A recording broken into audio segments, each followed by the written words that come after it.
This is ACOFAE.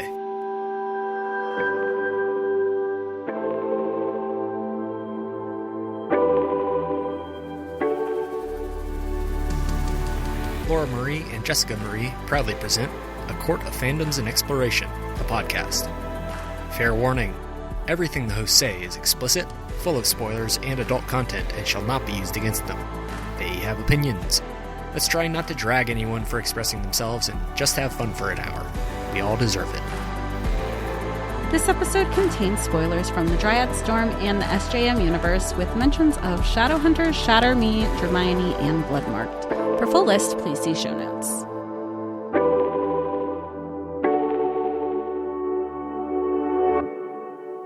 Hi, everybody, and welcome to A Court of Fandoms and Exploration, your weekly deep dive into the fantasy, literature, and fandoms that we love. I'm Laura Marie. And I'm Jessica Marie. And today we are discussing series fatigue using the Dryad Storm, Book 5 in the Black Witch Chronicles by Laurie Forrest. Which, if you've been following us for some time, you know how much we are an advocate of this series. We love it so much. Like Laura said, this is the 5th final book of the series, and there's also a novella. So we have loved it for so long. We have been waiting for this book so long. It has gone through a multitude of release dates, and I think has turned over publishers from time to time. The series definitely through different publishers and different imprints. So, we're kind of bummed that this didn't end the way we were hoping. And I think that's just a general conversation we've probably all had at some point surrounding a series where is it on us, the reader, that we had so much expectation when you know what the writer is capable of? Laura, how many times did you try to read and complete this book? Okay, so this is my confession to all of you, everybody out there. I tried to read this book twice. I tried. Why do I say I tried? I DNF'd this book in different places twice. The first time I read it all the way through. I was reading at 2 times speed. I had like 2.5 hours left. And I got so angry that I stopped what I was doing.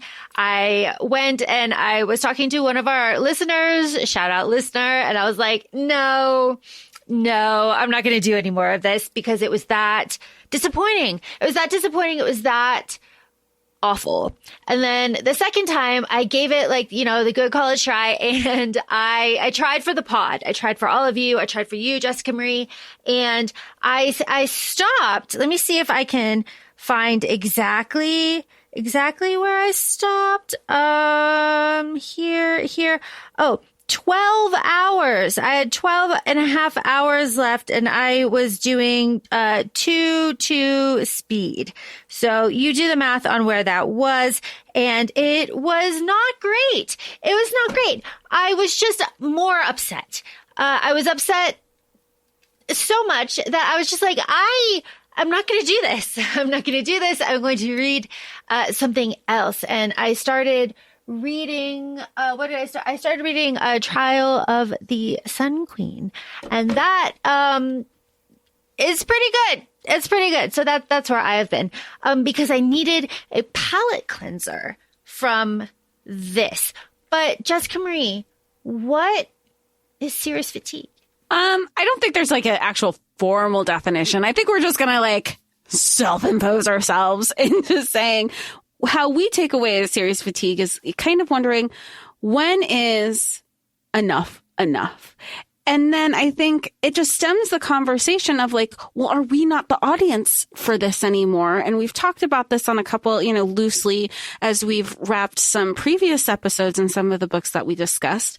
But at what point is it should we have stopped? Because even at the previous book where the series had ended, the Demon Tide, we were all in. We loved it. It was probably every year. And I say every year because the release date of this current book that we attempted to read, the Dryad Storm, every year it became like our most anticipated read. And so for it to kind of fall flat in some of the expectations, and in addition to a trope that we both do not care for, and I hadn't even gotten to that far. Laura had shared with me, and I was like, I don't even want to finish it knowing that it's that trope. I mean, at least it wasn't even in the trigger warnings. I don't know. But I guess that is part of the plot twist. But also, if you follow fantasy, it kind of makes sense in a way. But yeah, I feel like the series fatigue is like when we all question, like, okay, we get it. Is there a point? Do you stop? Should you have left it on a cliffhanger? Because I feel like that's also a thing that goes on with George R.R. Martin, where everyone's like, oh, the series on like HBO didn't end the way that they hoped it would. But he also isn't finished writing the series. But at what point you're like, well, would you have wanted him to finish it? And then it ends up not so great. Well, he's going to die, and he has no more pages, so it's fine. That series is never going to finish. We know this. That man has no pages. He will do everything except write that book, check it out. He is on every side quest imaginable. And he'll critique everybody's opinions, and I was like, okay.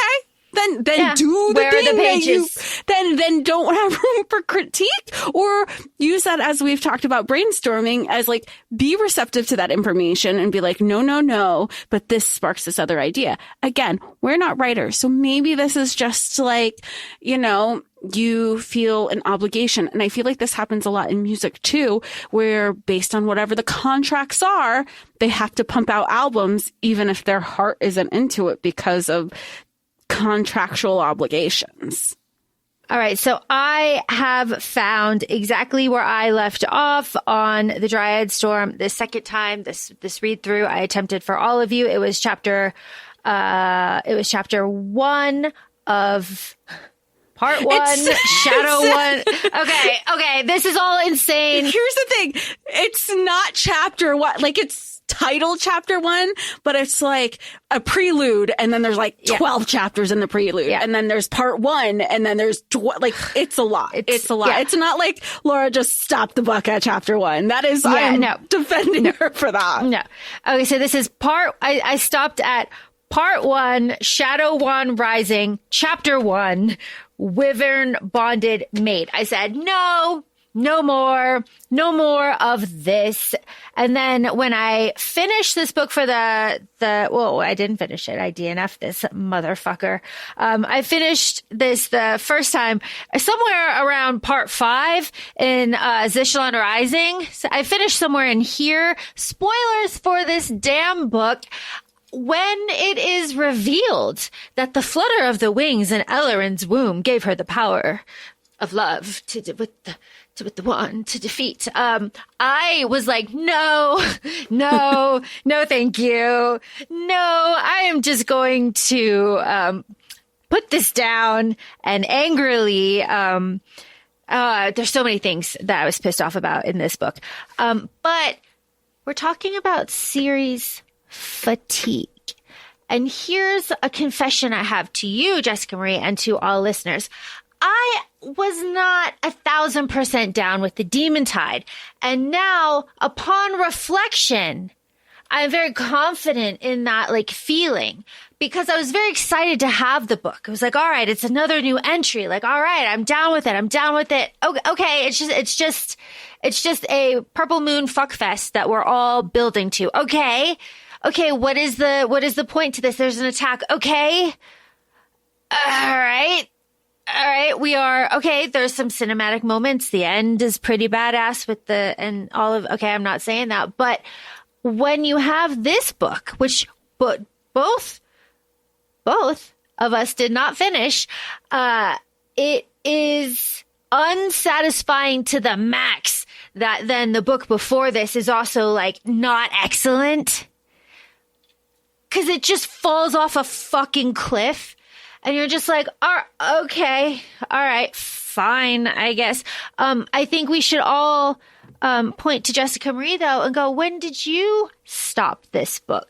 Because you DNF this as well. Yeah, I did DNF it. I don't know if I'm going to pick it.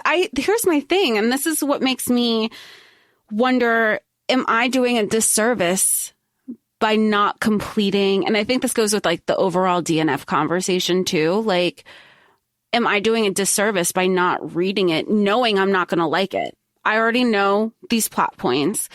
I know I'm not loving the adventure. I'm reading at 2 speed and I have like 11 hours and 45 minutes in.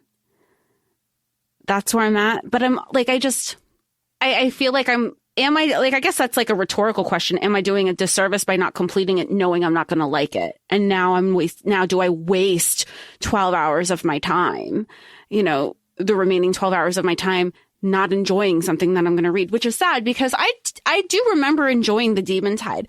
Maybe there was like, we had read the 3 books and the novella beforehand. It was one of our first arcs that we really had access to when we had, we were just like, hey, we're really passionate about this book. We're passionate about this story. Like, it would be great to have more. So I don't know. I think it goes back to that conversation of like, I don't know if I had expectations. You know how sometimes people go into these books, fantasy books, I mean, and you have like this expectation of I wanted to vibe. And the entire time, the parts that I have read, I was voice messaging you. I'm confused. Should I have done a reread? Who is this person? Maybe I forgot. Maybe I should have done a reread. And you had to correct me and say, you're not lost. A reread would have done nothing for you at this point because you haven't met these people. Or it was just one of those small names that were dropped and we have never re-met these characters since book 1. And it was reassuring, but it also made me think like there are authors who are really good, albeit they contribute to series fatigue, but you can pick up the book without doing a full reread of the series and kind of understand where you're going, who the characters are. Oh, that's right. This is what that paranormal species is. And then, but like you pick up on context clues. You don't feel thrown off. Or even with HOFAS, I think Asham did it. Like, she's like, hey, might want to reread everything I've written up until HOFAS, or here's some, or you might follow some accounts and socials, us included, that said like, here are some of the key books that you should kind of tap into before going into HOFAS.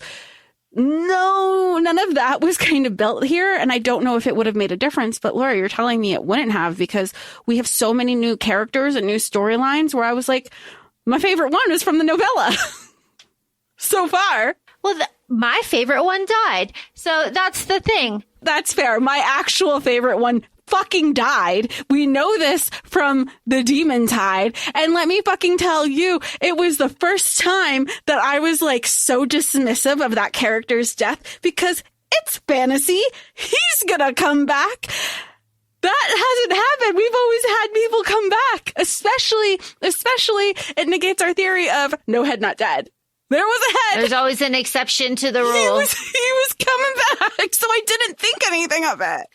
Well, and here, okay, spoilers. Here's the thing. Lucas was my favorite. My favorite character here. He was steadfast. He was loyal. He was like to the cause, willing to do anything. Double agent, like, just a perfect character, right?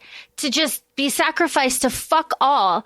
And then, spoiler, but I already told Jessica Marie, I guess he shows up as a goddamn Force ghost. And at that point, I was like, I don't like this. Like, why are we being so dismissive of this character that was Elloren's whole world? For like the Shadow Wand was all about their relationship and their trust and their love and their like willingness and their bond. And then that is just blown to fucking bits for for nothing. It's dismissive of that relationship that was so profound, even from a friendship level, when he was so protective of her in a world where she was and when she was in school and being ostracized for everything. And then here's the other thing. We're talking about showing, not telling. Well, there's so much telling in the Dryad Storm. The book is very long, but we are told over and over and over again everything, but especially that Yvonne and Ellerin are mates and that they are fated and that theirs is the love that will change the world. And their child will bring about the bonded new world or whatever the fuck. And that is, you're just like, what? Out of what? Okay. I guess it's just a lot. And then it's between that and everybody's Sailor Moon transformation into a new wonderful bonded being from a tree. It's a lot. It's a lot. And it's over and over and over again. And just what I said to you is that to me, this read more of like a screenplay, like a spec, like picture this, imagine this, this is what it would look like on screen. Read this. This is what it will look like on screen. And instead, it's just pages and pages and pages of transformation and being trapped in a tree for every single character in a different point of view. Talking about seeing on a screen, imagine every time you fucked the person you loved, you showed up iridescent and glowing in all the parts that you touched. Right. What? Right. What? There's that. What? There's also that. But okay. There's also that. But okay, not all right. We're not shitting. Here's the thing. I'm tired of this. Because the book ended up being very repetitive and the messages, which are lovely and important. I think that has to be said. The message, the core themes of this book are important and valid and necessary and impactful and educational and all of the shit, right? There's a reason that this series is become the band's book because of how important those messages are. We're not negating any of that. No, the environmental message, all of it. Mwah, chef's kiss. However, trudging through it is a different story. And the story there is just repetitive. Every single character has to hook up and they have to fuck and they have to bask and they have to transform and then they have to come together in unity and bond with nature and it strengthens their magic. And the forest lines strengthen and we all bond together. Like, it's all very important. It's fucking cheesy as shit on the page. I was not here for this. And it was exhausting. And then it just hit every single trope that is just like, he transforms and he comes out with lip piercings and nipple piercings and he's there's lots of nipples and it's just like, okay. Like, I understand the significance and the importance. However, and here's my critique of the Demon Tide, is that the world got so big that pulling it back together again for this final battle needed to be 2 books maybe, and it needed to start in the Demon Tide instead of build to a unity love fuckfest of edging that gets interrupted by a battle. That is my other critique. Now, Jessica Marie, I think it's important to say that sometimes bitches love Easter eggs, and Easter eggs are important. We are bitches. And we are bitches. We are bitches. And we are bitches. So while we are in the midst of this conversation of this book that we don't like and this series fatigue that we have and this like guilt over finishing, I do think it's important to kind of just say that there are other books and series that we as bitches do love them damn Easter eggs given to us all the time. Num, num, num. And we should point those out because this is not an episode to purely dump. That's not what we're doing. No, I think a good example, and we can just like start off this way, is Cassie Clare. Cassie Clare is a great example of give us more, feed us. She's announced currently the last trilogy of her Shadowhunters Chronicles. And to the point where Laura and I, we contributed to her Kickstarter campaign for her to produce physical copies of additional content that, you know, we've already covered one of them with Blackthorn Manor back in December 2024. And that was made accessible online for free through a Tumblr forum, or maybe it was even directly her website, that she was writing a chapter a week during COVID just to like give. And then she published that full series. And then there's another one. And so in this Kickstarter, there are 4 books. And I think we were like, absolutely. We don't know how else we're going to get this content. We would have been happy to pay more if there was like an Audible level that we can do that. And actually, she, even though we're a little behind in the production time since we contributed to that Kickstarter, she has come forth to say it's also good. Like one of the books in these 4 add-ons that she did for the Kickstarter is going to be and produced in audio. So now you have you have a wider accessibility for people in addition to just who contributed to the Kickstarter. And I think to follow up with that, even though I haven't read any Brandon Sanderson, he was also an author who people love to devour his stuff. And he did something similar where he had a series that was exclusively funded by fans through Kickstarter. So I think there are good examples of like, you have us who are like loving Shadowhunters and give us more. We never want it to end. We'll reread it and then we'll pick up on new Easter eggs each time. And I know that's something Laura is very much looking forward to. And then you have people who are just like, I don't care how you give us the content. We want to support you and your work. And we love these worlds that you create. Talk to me about Shadow Me. Well, on the flips. But see, I don't want to say on the flip side. It didn't work for us by the time we got to the end. But there is very much a demand for even the newest one coming out this year in 2025. I think the author just announced that she's doing a midnight release at Union Square in April for the album release, for the book release. So I think like, okay, we can totally acknowledge that Rebecca Yarros really kickstarted and spearheaded those midnight releases. Again, I mean, she was the first one who's done it in years when Iron Flame came out. And now you have more authors doing it in a variety of genres, YA, romance, fantasy, obviously.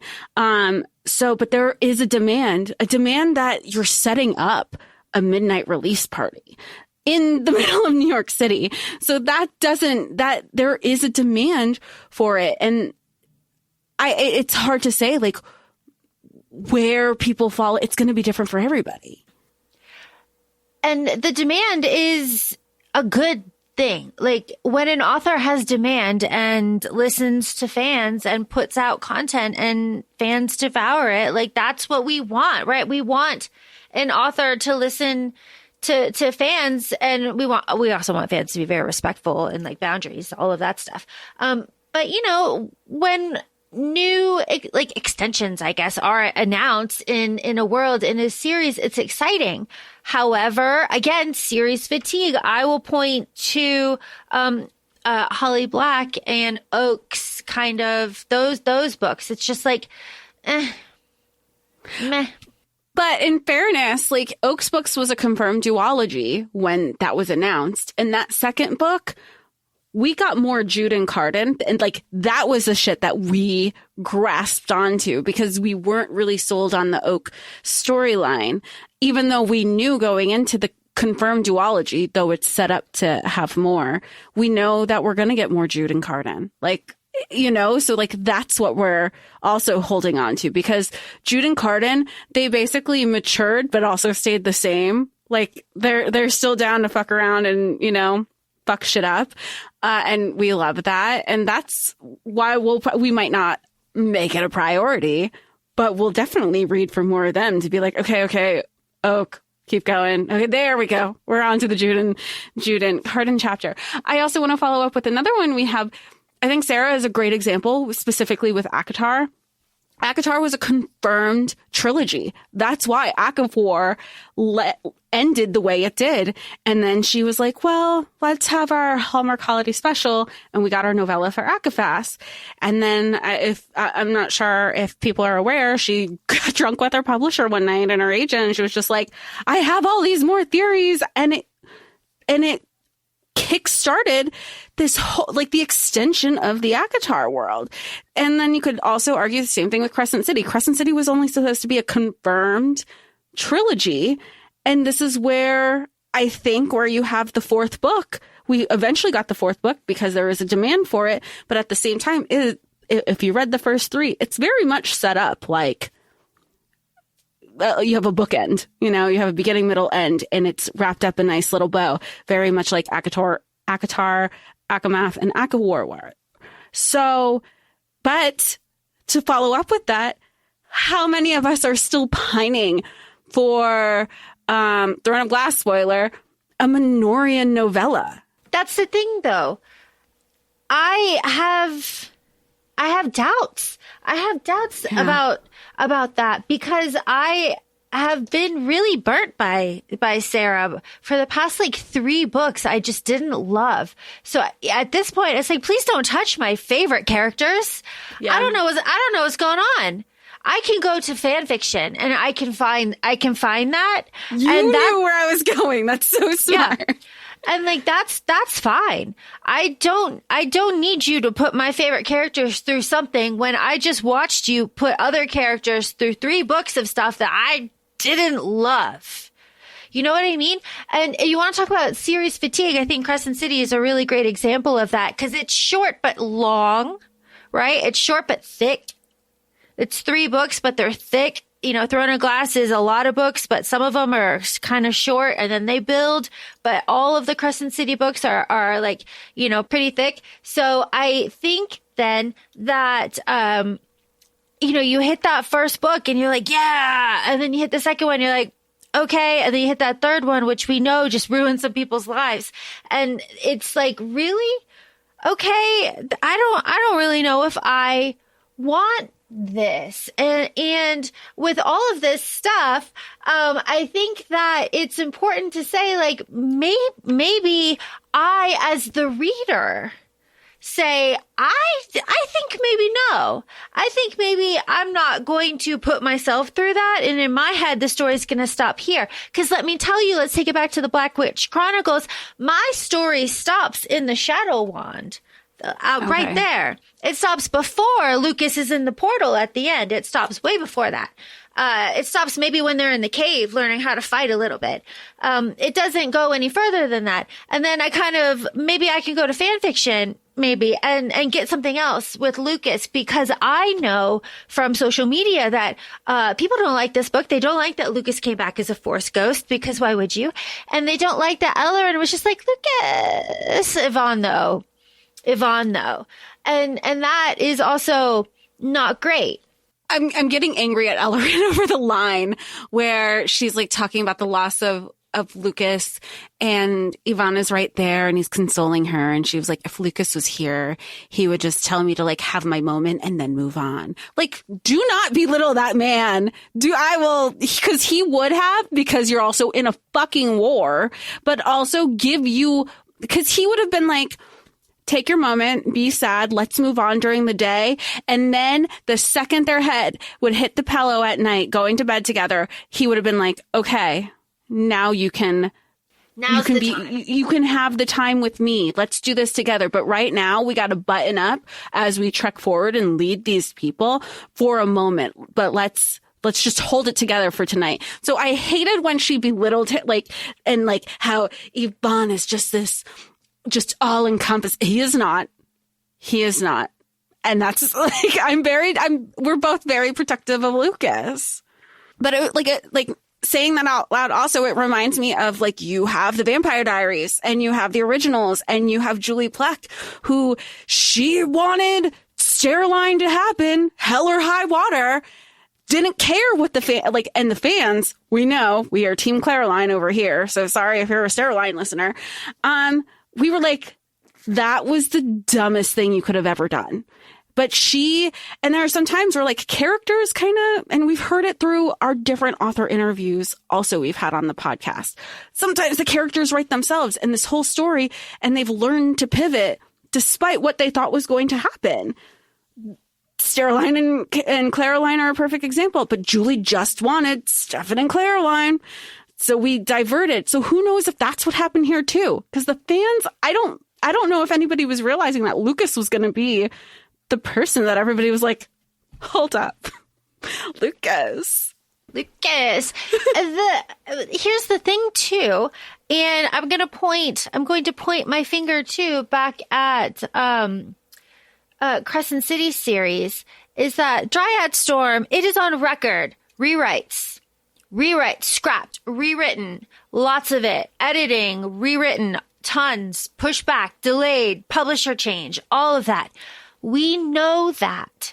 So like what's going on that this ended up being the final result? Because another thing too, I was talking about showing, not telling. Another thing that they are telling us is that the environment is important.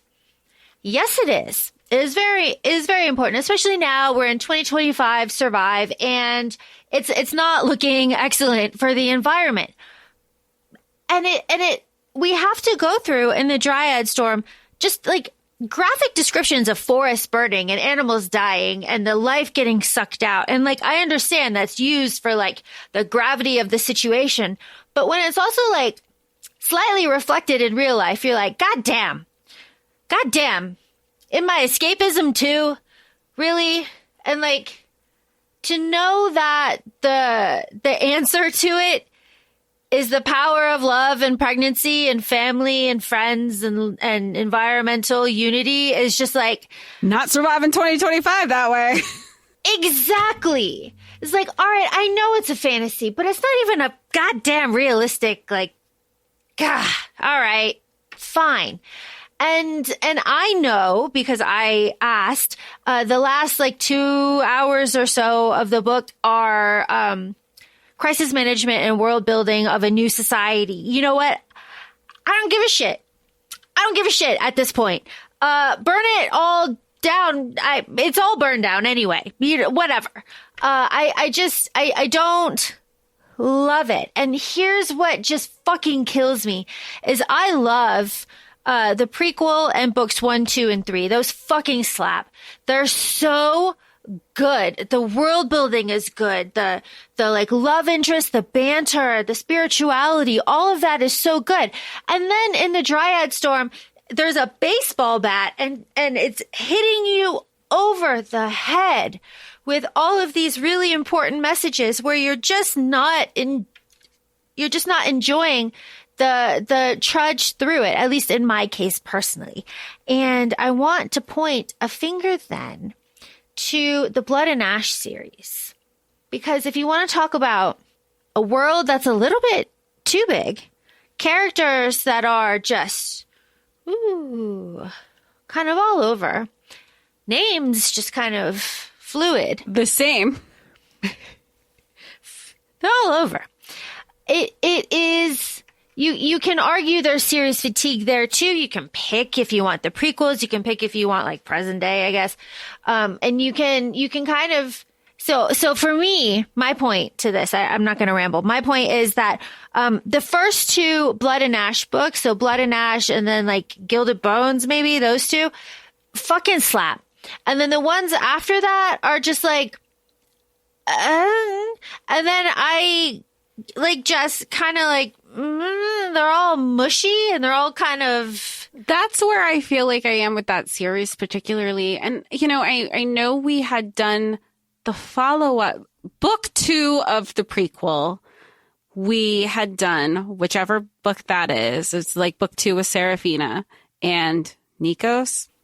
And it was based on a listener request, a few listener requests. And we're like, okay, like we didn't realize that it was there. And it was fun. And we said, we were going in it, dragging our feet, but we'll do anything for y'all, almost anything.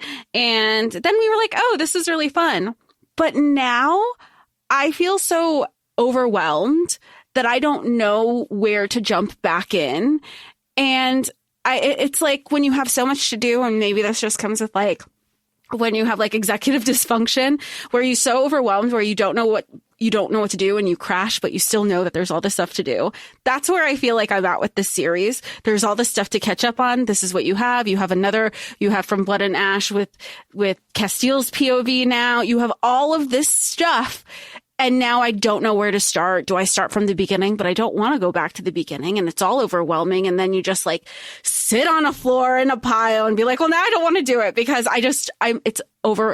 it can be overwhelming. And that's where I'm at the series. I'm not saying the series is bad. I don't know where to go from here. I'm sure everybody who's still reading it is having the time of their lives. I love that for you. How do you push through the executive dysfunction of a series fatigue? And that's the thing, Jess, you were talking about, pushing through and picking up the Dryad Storm again. And like, bless you if you tried no, to do that. No, I don't want to. And I feel like I wasted all this other time that I could have been having fun rereading Spark of the Everflame or something. Well, that's the other thing too. It's like what the conversation around DNFing, like, people are like, no, like I need to see it through. I need to do it. But the argument is, if you're busy, of course, my time is valuable. Like, I want to do something that I choose to do that I enjoy. And if I don't enjoy it and I find myself, and here's the thing. You want to talk about feelings. So I found myself, and Jess, I know you found yourself this way too, just frustrated a lot, but like frustrated in a different way than I was frustrated with Diem in the Everflame series. Because with her, I'm just like, I'm feeling all these emotions, but I don't hate it. Like, right.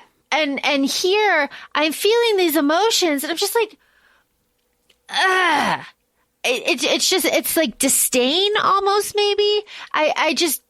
Or just like disapproval, maybe. But it's just like, really, now we're doing this?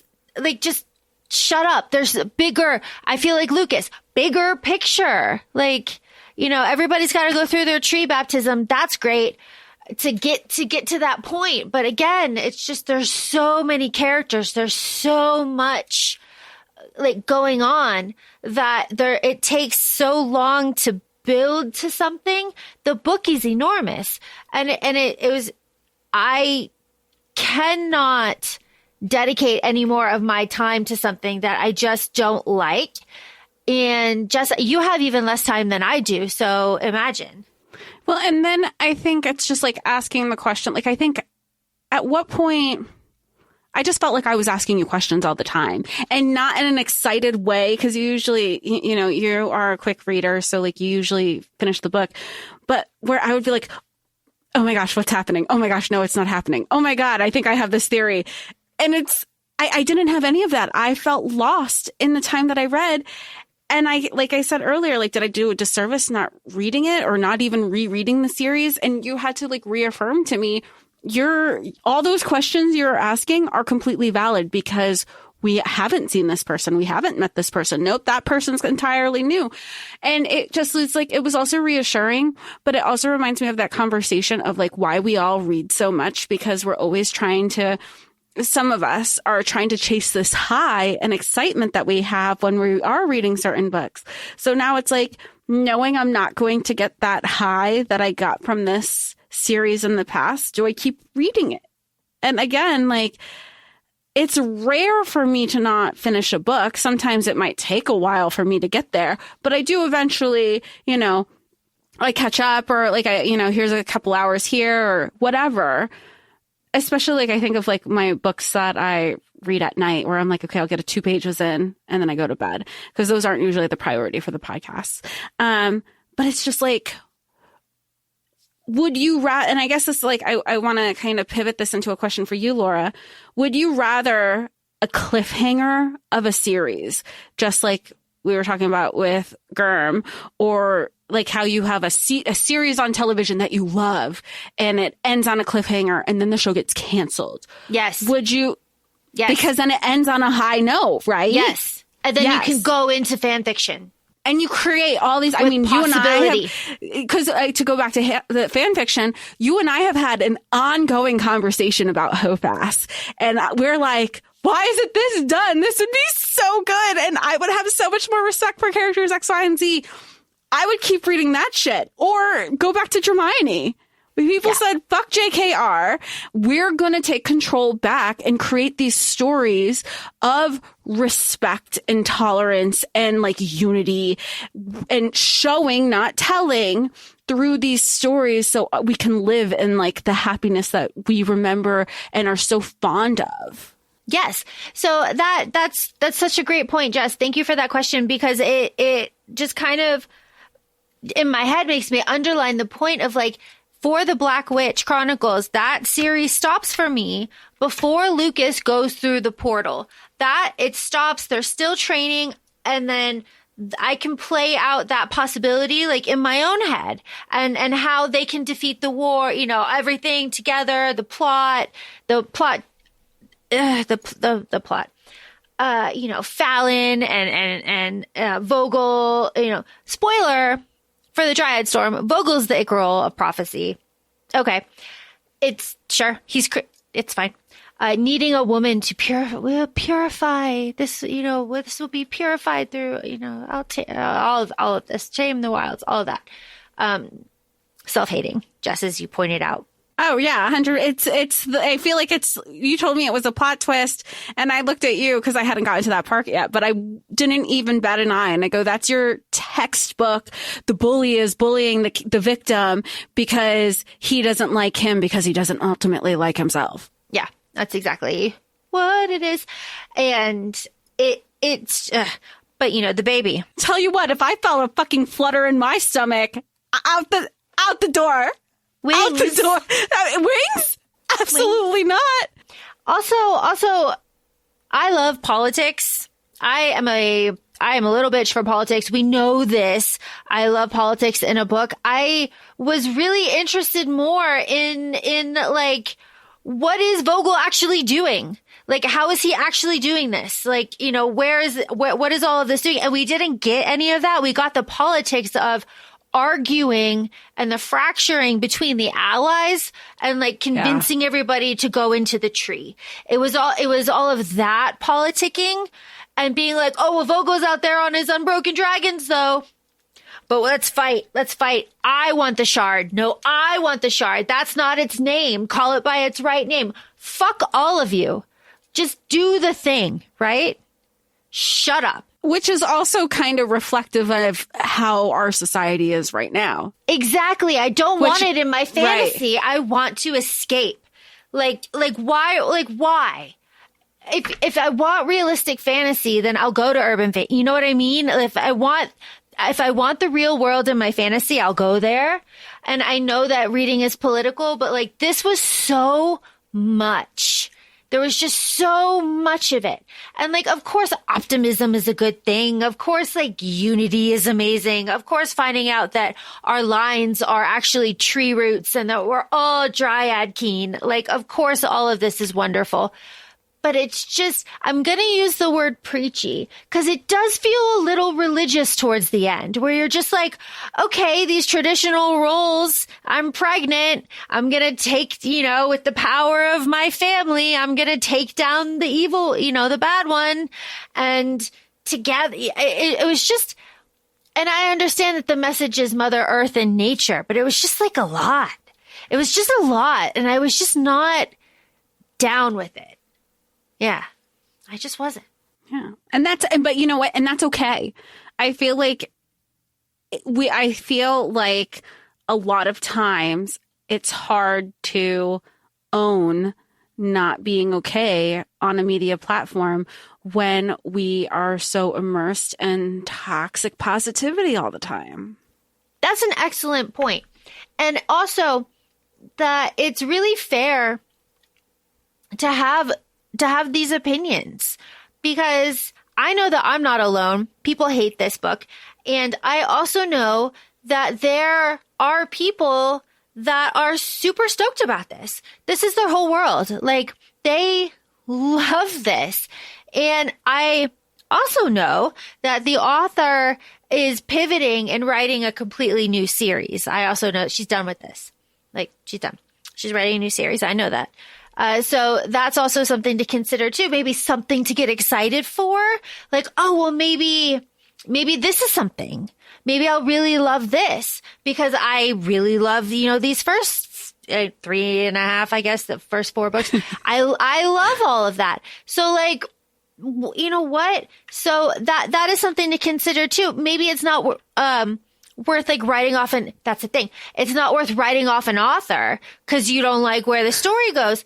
Maybe you should be willing to give them a chance and, prove me wrong. What was it? Shame on me, shame on you, shame on all of us. Oh yeah. Shame on you, or prove me wrong. Shame on you, prove me wrong twice. Shame on me or something. Yeah. Shame on all of us if I have to go through it again. And that is something, maybe optimistic, speculative positivity. Yeah. Well, you know what? It's funny you say that. And I know I used to tell you this because I'm a huge Ryan Murphy fan. I think I didn't realize how foundational he was in my career trajectory into entertainment, but he is renowned to have have multiple series going, multiple inspirations, and it always starts off really, really strong. And then when there's multiple seasons, they kind of filter off. And I used to tell you when I did my undergrad papers, I go, I am like a Ryan Murphy with my undergrad papers. My beginning and middle is always great. And that conclusion paragraph I could give a single flying fuck about because I knew the rest was there, right? And I feel like there are authors like that. Like maybe it was just like I needed to get this last book out and now I can focus on this other creative idea that my mind just cannot stop thinking about. So I wouldn't write an author off if you're not vibing with the end of a series. I mean, there's a couple that you and I have collectively written off because we were like, we tried so hard and we tried with multiple series and now we're just like, it's just not a match. But that has also spearheaded us into loving series like Tracy Dion. Oh, exactly. Oh my gosh, Tracy Dion, Oathbound is out. Get that, pick that up. So all of that. There are really excellent series, of course. And then again, I'm starting a new series. I told you I'm reading Trial of the Sun King. That's a whole series. There's 2 more books I got to read in that. Oh, that's fun. So exactly, it's fun. And just like we were talking about Spark of the Everflame, we're like, 4 deep into 3? Yeah, we're 3 and we know a 4th is coming. We're really excited about it. But I think, like you said, the key is fun because and we've talked about this in our intro episode like 5 years ago. And it's an ongoing conversation of how you reignite your love for reading all over again, because there were so many times that we just kind of were forced into reading or felt obligated to keep reading, and reading it no longer became this fun thing. So you're looking for the books that make it fun again. Don't read, and that could be the argument for, DNFing a book. Don't read if you're going to lose your love for it, or don't keep reading if you're going to lose your love for it. Oh, that's such a good point, because you don't have to put yourself through that, because we are all going through so much anyway. So why keep reading something that you can choose to take ownership of and say, you know what? No, or not right now. No, we're not right now. Yeah. Yeah. Because just I keep wondering if you are eventually gonna pick up again the Dryad Storm, because the pregnancy trope is one that is just such a ick. I have read one pregnancy trope book and I knew it, but it was so I was like, let me just truck through this, and I didn't hate it. And then ACOFAE spoiler, Feyre. Those are the only two that I have pushed through. And the first romance book was a Megan Quinn book. And I was just like, well, it's part of this whole series. But I know somebody who read the series and she's like, I hate a pregnancy trope. And she took that book out of rotation immediately. And I was like, it's not awful because it was a brother's best friend trope. And usually I get sucked into that one too. Well, and we were talking about tropes that we don't like. And of course, the pregnancy trope is one. This forced mate kind of situation where it's just like, I just keep groaning. If you could see my face, y'all. It's just so forced and like over and over and over again. And of course, like a happily ever after is ideal when you're wrapping up a series like this. Like it's a big series. It's a big world. There was a big like climactic moment, I guess. And I guess they're rebuilding again. I DNF'd it. I guess they're rebuilding society. Good for them. But there is something where it's just like, no, I just don't want to. And just as you were saying, like finding the joy for reading, my head immediately went to Daughters of the Moon and that series, because if I think about a joy for reading series, it's that one. That's so fun. We should revisit that. It's been a minute. Daughters of the Moon, that early, like the odds, the book series is the one that gives me joy. I think about it all the time, right? I think about like, with their friends and like girlhood, right? Like, together solving all these problems, having this higher like calling of the goddess. Like I think about that a lot. And that's a realistic fantasy, more or less. Like it's an urban fantasy. Mm-hmm. So like that is like such a joy. Like that sparks my joy. That makes me excited about reading. And that is from, the ancient times of the early aughts. So ye old ancient times. The ye old ancient times of the early aughts. But I'm looking at them. That just sparks my joy. And it sparks my joy in a way that the first books of the Black Witch Chronicles do. And the last two are just, doing a reflection on them. The last two are duds. And that's okay.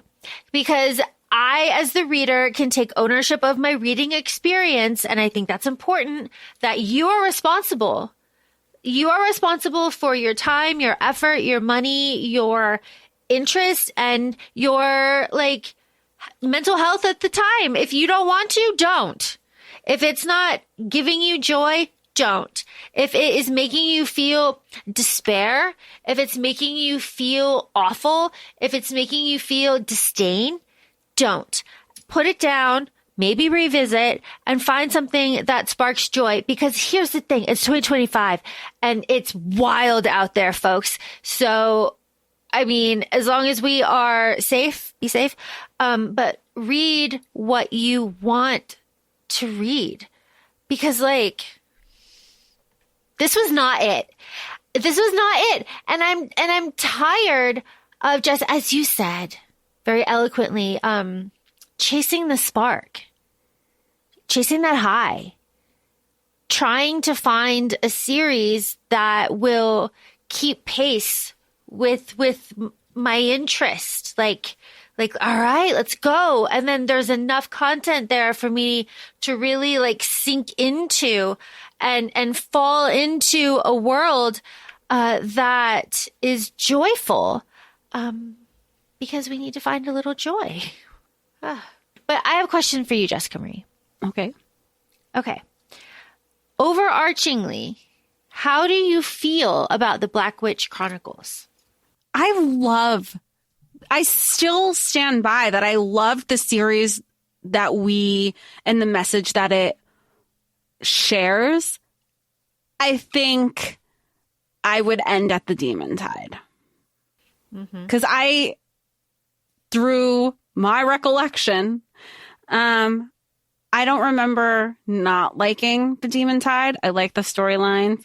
And maybe I would find out what chapter Lucas dies and not read that part and stop before then. Very much how we discussed in the Moulin Rouge episode, we discussed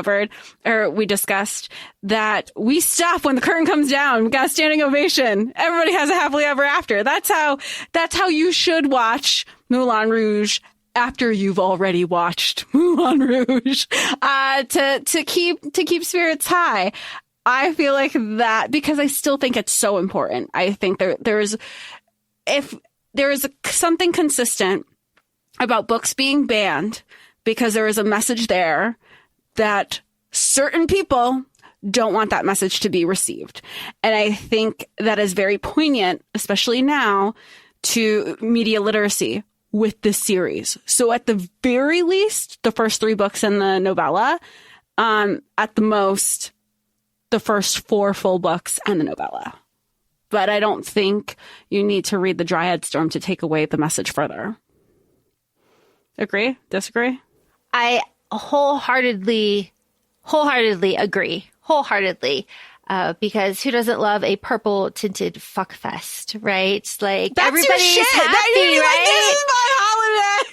Everybody's happy. We love that. We love a festival of under the purple moon, Zishlon moon. We love that. We love that.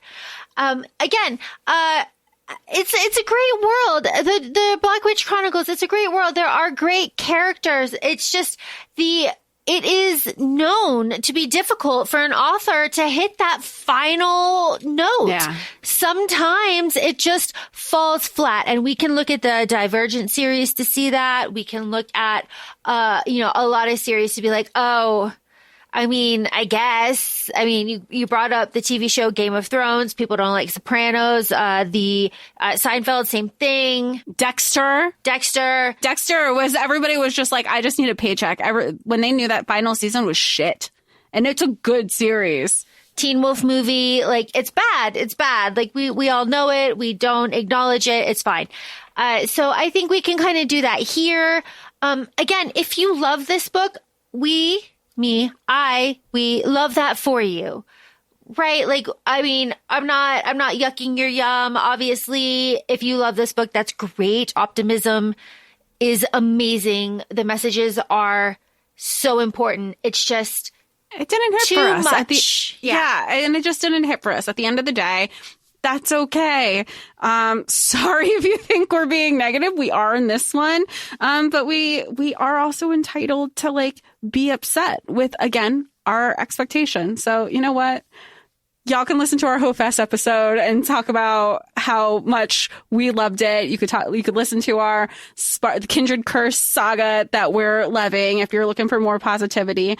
We had a right to give our, a right and a duty to be honest with this and our experience with this and just feedback. So that being said, feel free to follow us on Instagram. We're at ACOFAE Podcast. We're also both on TikTok, ACOFAE Laura and ACOFAE Jessica.